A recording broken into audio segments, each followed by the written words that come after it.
Seja muito bem, mesa de debates. Aqui quem está falando é o Guilherme. Vamos que vamos, pessoal, continuar aqui a nossa programação. E no dia de hoje, né, conversar aí de um tema mais diferente, mais, né, tranquilo, né, digamos assim, mas um tema legal, importante de uma certa maneira e interessante, que é conversar aí sobre cultura e música, arte, em modo geral.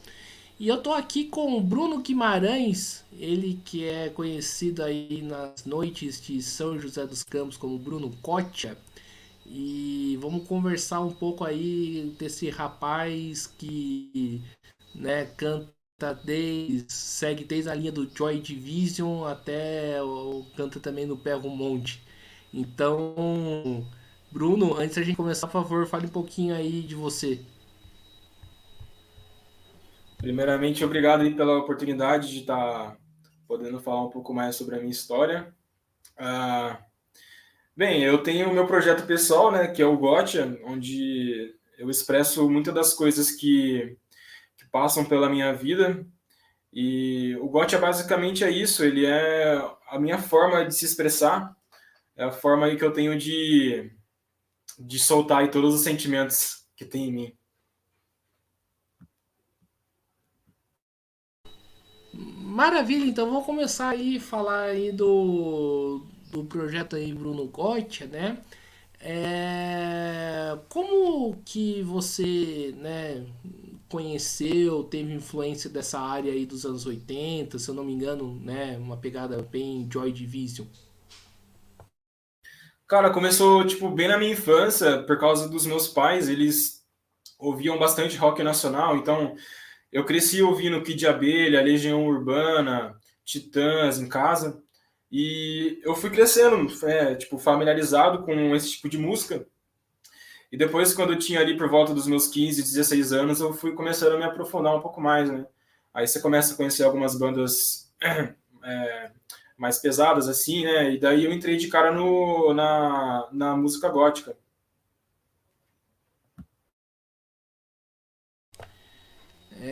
Maravilha. E hoje você se apresenta, né, no basicamente na Ocus Pocus, na festa da Porques, né? Conta aí um pouquinho, né, como que é essa festa, embora eu já conheça e frequente também o tanto o ambiente, né, a Ocus, mas e também a festa da Porques. Tá, Porcos eu acho que eu, tipo assim, né, se tratando de rolê que a gente pode proporcionar aí um momento gótico aqui na cidade, é o único rolê que dá essa abertura pra gente. A Nata, né, que é a organizadora do evento, ela foi, tipo, muito receptiva comigo, mesmo eu nunca tendo experiência em ter discotecado ou até me apresentado ao vivo algumas vezes com Gotti, ela foi lá e já me convidou para participar da Porks. Eu participei das últimas 3 Porks, tanto discotecando quanto me apresentando com as minhas músicas. E é uma festa maravilhosa, cara. Eu acho assim, é a festa mais foda que a gente tem aqui da cidade, onde a galera do rock se reúne para ficar dançando a madrugada inteira. Tipo, é o evento perfeito. Ah, então você começou aí recentemente, né? Sim, sim, de me apresentar ao vivo e também discotecar foi ano passado que eu comecei. É, o GOT em si existe desde 2018. Desde 2018 eu componho algumas coisas, crio músicas, mas o projeto só foi andar mesmo ali por volta de 2019. Daí 2020 eu comecei a realmente trabalhar e lançar música. Entendi. E como que foi esse processo aí para você discotecar, né, fazer os remixes das músicas, né? Foi fácil, foi difícil, né? Requer aí algum estudo, aprofundamento? Então, para fazer assim o básico do básico, até que dá para fazer de primeira, né? Eu tenho um interesse em de repente seguir aí para a área de DJ, mas isso aí requer um pouco mais de estudo, requer também equipamento, que não é barato. Eu tenho interesse, eu acho que daqui a um tempo, possivelmente, eu seria o DJ Gotti aí, de fato. É bacana. E Bruno, além do Kotia, né, você também canta um outro estilo que é bem diferente, né, do que você faz aí nas festas aí da noite, que é o Perro Monte. Fala um pouco aí desse projeto. Então, além do Gotcha, né, eu toco em mais outras duas bandas, que é a Berromote e também a Filhos da Besta, né? Eu sou baterista, na verdade comecei na música como baterista, e atualmente eu tenho, né, essas três linhas, né? Eu sou baterista da Filhos da Besta, também divido vocais na banda. Na Berromote eu sou baterista e tem meu projeto solo que é o Gotcha, né? Então é bem equilibrado, assim, eu consigo ele ter uma percepção de como é realmente ser, por exemplo, o vocalista de algo, ser o baterista. Eu ainda não toco guitarra nem baixo, mas tenho muita vontade de aprender um dia também. Eu gosto pra caralho, cara, de verdade mesmo. O da hora, né, eu queria que você falasse um pouco mais, né, que você vai, né, de vários estilos diferentes, né, que acho que muita gente não consegue, né, fazer isso, principalmente na área do rock, né, como que é isso? Pô, pra mim é uma coisa bem libertadora, assim, eu sou uma pessoa bem eclética, tanto que antes de fato me aprofundar no rock, quando eu tinha meus 12, 13 anos de idade, eu ouvia muito funk, eu era funkeiro, sabe? Daí as coisas foram mudando com o tempo, eu fui me aprofundando mais nesse estilo e hoje me encontro aqui, né? Tipo, para mim, eu não tenho assim preconceito nenhum com estilo musical, eu escuto de tudo. Até hoje em dia eu escuto muita coisa que eu ouvia antigamente, só para relembrar assim. Eu sou uma pessoa tipo sem tabu nenhum para música.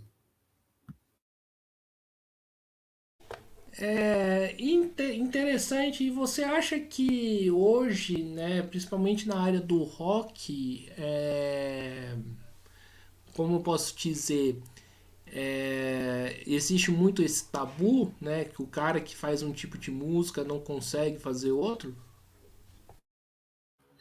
A gente vê que sim, né? Tipo, eu não sei se aqui no interior é muito claro isso, porque aqui em questão de rolê, né? Por exemplo, os roqueiros andam com os punks e os roqueiros andam com o pessoal que é emo, a galera que é emo e também cola no rolê acaba colando com o pessoal que curte indie, então é meio que aqui é muito mais misturado e fica menos restritivo, né? Essa diversidade.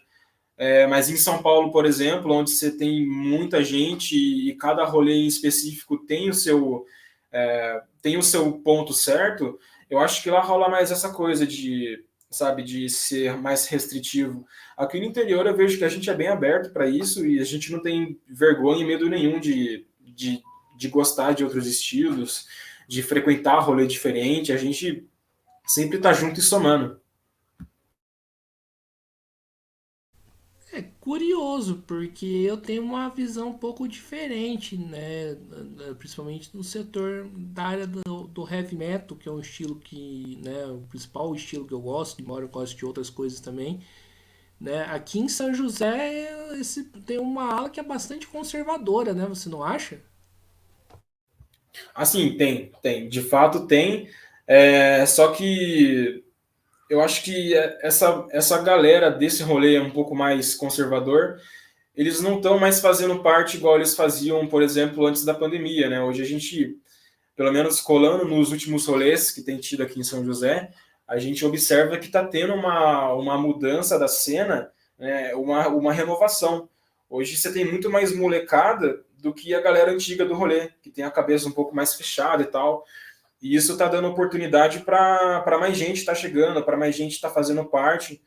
E eu fico muito feliz disso ter acontecido, porque antes da pandemia, por exemplo, quando eu comecei a frequentar o rolê aqui em São José, ali por volta de 2017, era o seguinte cenário: tinha bastante evento, tinha muita banda foda que vinha para cá, banda de metal do cenário underground brasileiro. Só que o público era muito pequeno e, tipo, era uma galera que você via que fazia parte desse rolê mais antigo e muita pouca gente nova. Eu já cheguei a ir, eu já, tipo, cansei de ir em rolê que tinha, sei lá, só os integrantes das bandas e uns 10 pagantes. Hoje é uma coisa que a gente não vê mais. Hoje, praticamente todo rolê em São José de rock tá lotado, e tá lotado de gente nova, tá lotado de gente que, tipo, tá começando a sair agora pro rolê. Então, eu vejo, assim, com bons olhos o futuro da cena joseense. Eu acho que vai ficar cada vez melhor. Inclusive, eu vejo muita gente que está começando a colar que tem esse interesse de, por exemplo, criar banda, de pegar um instrumento e fazer algum som. Eu acho que a gente vai ter muita coisa aí, tipo, desses próximos 5, 10 anos aí, vai surgir muita coisa foda aqui na cidade. Tomara. E, Bruno, aquela pergunta provocativa. É possível, né, gostar de rock, ser parte aí da cena e ter uma mente fechada conservadora? Eu acho que não, né? A partir do momento que você está inserido numa contracultura, você tem que ser contra certas coisas, né? Não tem aquele papo de ser isentão, né? Eu acho que isso é a pior mentira que existe dentro do nosso rolê. Inclusive é uma coisa que, tipo, eu acho que afastou a galera mais antiga, porque todo mundo que tá colando agora, que tá começando a colar, tá com uma, tipo, tem ideias políticas bem fortes e não tem, tipo, vergonha de expressar isso. E eu acho que isso é o motivo que afastou muita gente de colar nos rolês hoje. Eu acho que a manifestação, assim, da galera mais jovem, de fato, incomodou os mais velhos. E, na sua opinião, o que, que acontece com esse setor mais velho, ô Bruno? Cara, eles param de colar no rolê. Foi basicamente isso que a gente percebeu. Na pandemia ficou muito claro, assim, algumas opiniões de pessoas que frequentavam, pessoas mais velhas, assim, que se demonstraram, assim, extremamente conservadoras. E isso é completamente o oposto do que a cena tem que ser. Então, esse tipo de pessoa não tem mais espaço, assim, na cena aqui do rock. É muito difícil, tipo, de vez em quando, assim, você até vê uma ou outra pessoa, mas, sabe, tipo, morreu mesmo. Literalmente as pessoas não colam mais.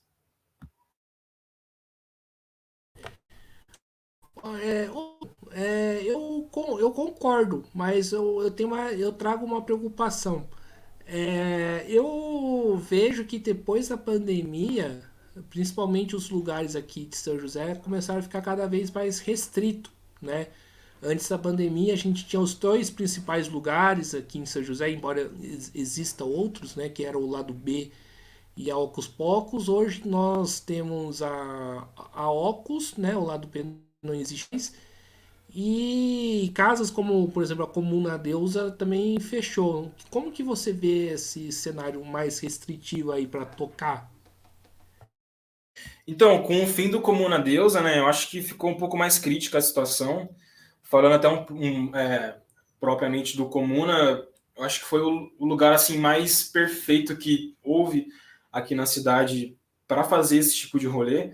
Um lugar que era aberto a qualquer manifestação assim, mais anticonservadora. Era um local que tipo a gente ia pro rolê e se sentia abraçado, a gente se sentia em casa lá.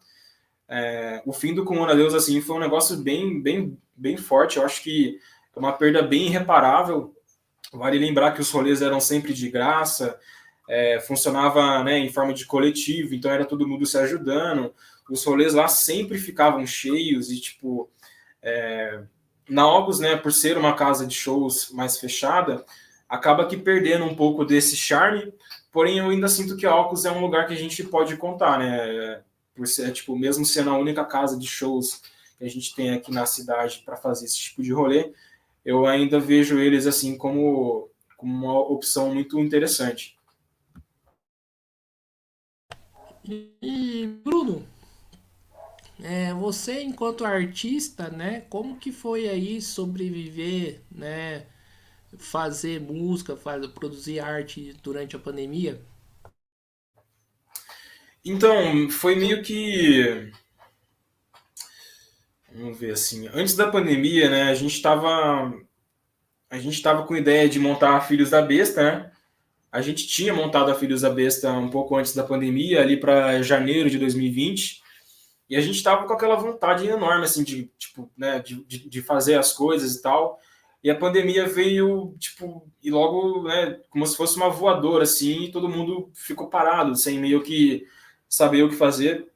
No começo tinha aquela coisa de, vai ser uma coisinha rápida, daqui a uns 2, 3 meses vai passar, mas não, né, durou um ano e meio aí até que tudo começasse a voltar ao normal. Mas eu diria que o lado bom da pandemia, se tratando assim, não das outras bandas, né, Berromote e a Filhos da Besta, mas tratando do Gotcha, por exemplo, eu tive muito tempo para aperfeiçoar as técnicas que eu precisava ter. Então, todo o tempo que, tipo, foi perdido na pandemia, eu utilizei para aperfeiçoar algumas coisas. E hoje, se eu tenho conhecimento que eu consigo impor nas minhas músicas, é graças a esse tempo que eu tive durante a pandemia.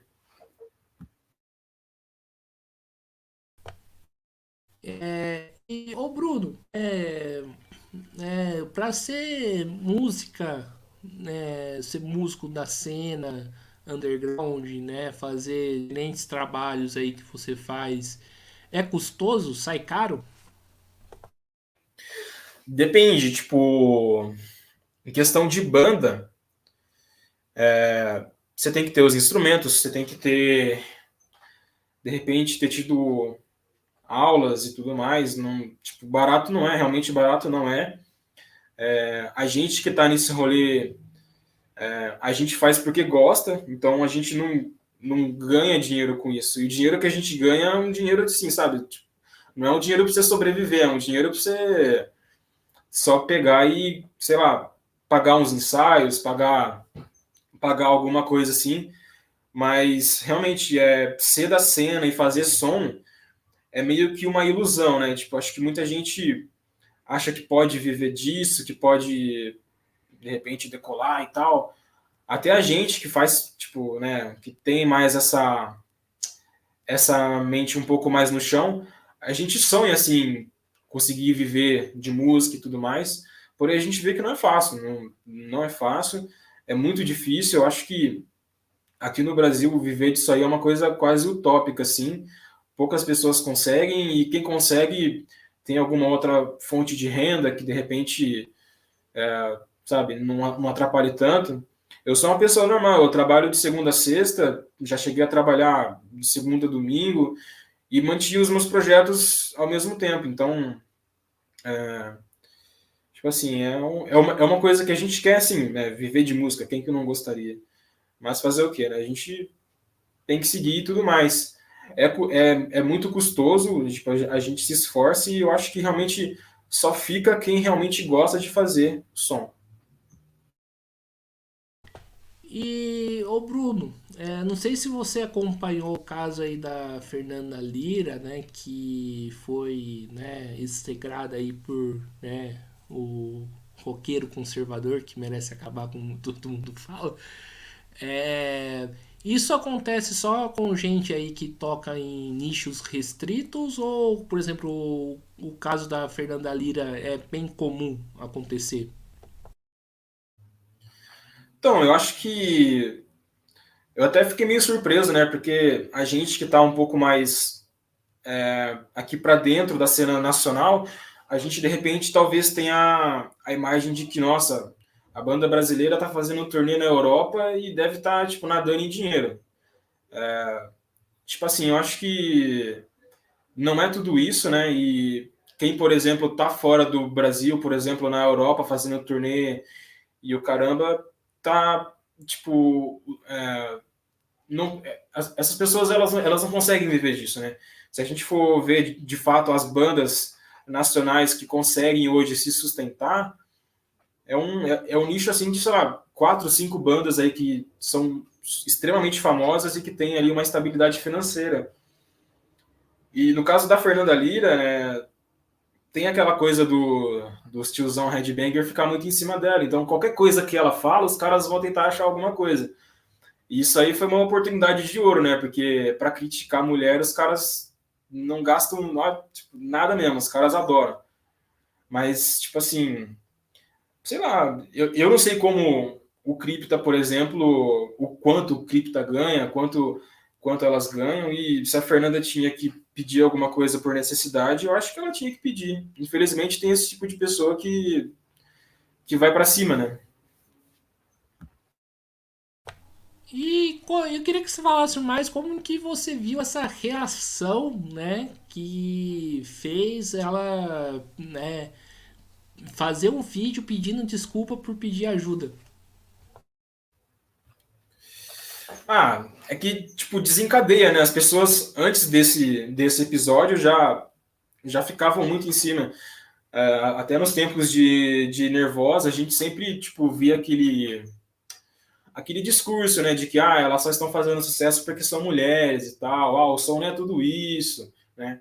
Sempre rolou esse tipo de discurso e sempre vai rolar, infelizmente. Eu acho que é uma coisa assim muito difícil de mudar. A mente desse tipo de pessoa é muito fechada e você não vai mudar. A esperança está realmente na renovação da cena, né? As pessoas que estão surgindo aí ter aí uma consciência mais forte, mais madura do que realmente é. E as pessoas têm que, né, deixar um pouco de pensar que só porque a mulher faz sucesso, isso não tem sentido nenhum. Acho um negócio completamente fora da linha, assim.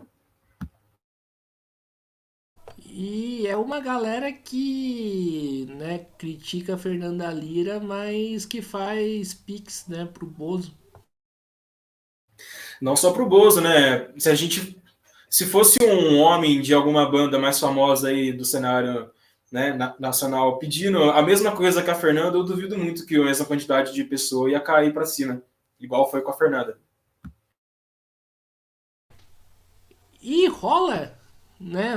Você que tá mais dentro aí da cena underground, rola esse tipo de machismo, né? Como que é a cena aí para as mulheres poderem tocar, ter banda? Então, assim, é porque o tipo de rolê que eu frequento já é um rolê bem conscientizado, né? Eu acredito nisso. Então, a gente vê uma abertura muito legal às mulheres, às pessoas trans também. Isso me deixa muito feliz. Eu acho que esse tipo de preconceito mais exacerbado, né? A gente encontraria em nichos mais específicos do metal extremo, onde as pessoas realmente não abrem a cabeça para nada, mas não é algo que eu vejo que aconteça no nosso rolê, assim, no rolê que a gente frequenta aqui, todos são muito bem-vindos e eu fico muito feliz por isso. E isso afasta as pessoas, por exemplo, de participar do rolê metal mais extremo ou rolê de heavy metal mais clássico, que eu particularmente confesso, cara, que embora eu goste bastante de heavy metal, né, de bandas mais clássicas e algumas bandas mais extremas, confesso que, por exemplo, hoje eu me sinto muito mais à vontade na festa da Porks do que no show de heavy metal. Mas isso aí é real, né? Uh, Você sabe que se for num rolê, por exemplo, de uma banda antiga, dos anos 80, anos 90, você vai encontrar um tipo de público, né? Esse tipo de público, em sua maioria, são reaça, conservador, são pessoas que pararam na quinta série, tem, tipo, né, brinca com coisas assim que pra gente não faz sentido nenhum. Isso é meio ruim, porque muitas das vezes a gente quer ir para algum determinado rolê para curtir o som, porém a gente tem que se deparar com esse tipo de pessoa, né? Igual você falou, por exemplo, por isso fica muito mais legal você, por exemplo, ir para uma Porks do que você se sentir à vontade num show de heavy metal, alguma coisa um pouco mais tradicional. É... Ô Bruno, fala um pouco aí do clássico aí do Bruno Cotia, né? O Sexo Suicida. Né? Como que foi essa criação? Cara, a Sexo Suicida, ela era a música que eu menos tinha gostado desse trabalho. É a música que eu tava, tipo, mais desanimado de colocar. Eu só coloquei ela lá, tipo, eu fiz, mas ela não tinha me convencido de que ela era boa. Mas eu acho que a proposta dela, muita gente se identificou. É uma música que fala de prazeres carnais, a letra fala muito sobre, né, utilizar os prazeres carnais para superar coisas do coração, o que é algo altamente destrutivo. Eu falo justamente isso. Eu acho que pela quantidade de gente que se identificou com a letra, acabou tendo ali uma repercussão legal. É a música mais ouvida do Gotcha e eu fico muito feliz, porque era uma música que eu não colocava assim, muita expectativa, eu só coloquei ela lá e ela foi a que mais bombou. Eu fico feliz pra caralho. E Bruno, você tem aí projetos para o futuro? Tirando as duas bandas Filhos da Besta, a Berromote e o Gotcha, tenho sim, mas são coisas assim um pouco mais, elas vão demandar um pouco mais de tempo. Eu acredito que a partir do ano que vem eu consiga começar a produzir uma outra coisa diferente. Mas dando assim um spoiler, né? Eu sempre tive vontade de, por exemplo, ter uma outra pessoa comigo. Porém, no Gotcha eu vejo que isso não seria muito acessível, porque eu gosto de ter uma coisa só minha. Então, o Gotcha realmente é só o Bruno, porque eu gosto de ter controle de certas coisas, então lá eu posso ter, mas eu estou com muita vontade de fazer um outro projeto. Já inclusive tenho já a pessoa e a gente está vendo de fazer alguns sons. Está em processo de composição ainda, mas é voltado para a cena gótica. Vai ser um duo, né? Duas pessoas. E eu acredito que até ano que vem a gente esteja já um pouco mais maduro e de repente até com algumas composições já gravadas. E antes da gente finalizar aqui a nossa live, eu gostaria que você falasse que vai ter festa, né, da Porks em outubro, se quiser divulgar. Com certeza, eu só vou pecar de esquecer o dia agora que ela vai acontecer, mas em outubro tem Porks. Para quem não conhece, nunca foi, é a chance de ouro para conhecer aquele que é o melhor rolê de São José dos Campos. Tipo, literalmente todo mundo de qualquer estilo vai para aquele lugar, vai se divertir, vai para curtir a noite inteira. As músicas são sempre boas, eu adoro, adoro demais. E espero que me convidem para discotecar novamente. Fica aí o convite então aí pra Aninha e pra Natasha, né? Que inclusive é do Menos de Cadáver. Então é isso aí, Bruno. Então estamos encerrando aqui mais uma entrevista do Mesa de Debates. Quero aqui agradecer imensamente aí a sua participação, né? Gostei aí do nosso papo e passo a bola aí novamente para você fazer suas considerações finais. Pô, muito legal. Acho que é a primeira entrevista assim que eu dou, falando exclusivamente dos meus projetos. Eu fico feliz pela oportunidade. E é isso aí. Eu espero que quem tenha visto o vídeo possa ter tido aí uma boa visualização do que as nossas ideias possam representar e que possam, de repente, ajudar as pessoas a colarem no rolê, a se divertirem também junto com a gente. É isso aí. E aonde que o pessoal te acha nas redes sociais, Bruno? Eu basicamente só ativo mais no Instagram, não utilizo muito o Facebook. O meu Instagram é Bruno Gotcha, só darei uma pesquisadinha lá. Beleza, então maravilha, maravilha. Então estamos encerrando aqui mais uma entrevista do Mesa de Debates. Quero aqui agradecer novamente a participação do Bruno, né? Agradecer também a sua participação que nos acompanhou, né, esse vídeo. Peço aí que se inscreva no canal podcast Mesa de Debates de Tudo Um Pouco. Lá estarão nossos vídeos, matérias, né, programas. Curta, compartilhe, comente este e outros vídeos. Também segue a gente no Facebook, Instagram e também no TikTok. E quem puder, contribua aqui com o nosso Pix, né? 385 007 02800 CPF, né, para a gente continuar mantendo aqui o nosso trabalho, né, em vez de você ser trouxa e fazer pix pro Bolsonaro, faz um pix aí para uma mídia séria independente. E também, né, quem puder contribuir com o nosso Padrim, www.padrim.com.br/podcast Mesa de Debates. Então é isso aí, pessoal. Por hoje é só, né? Uma live aqui mais rapidinha. Forte abraço e fui!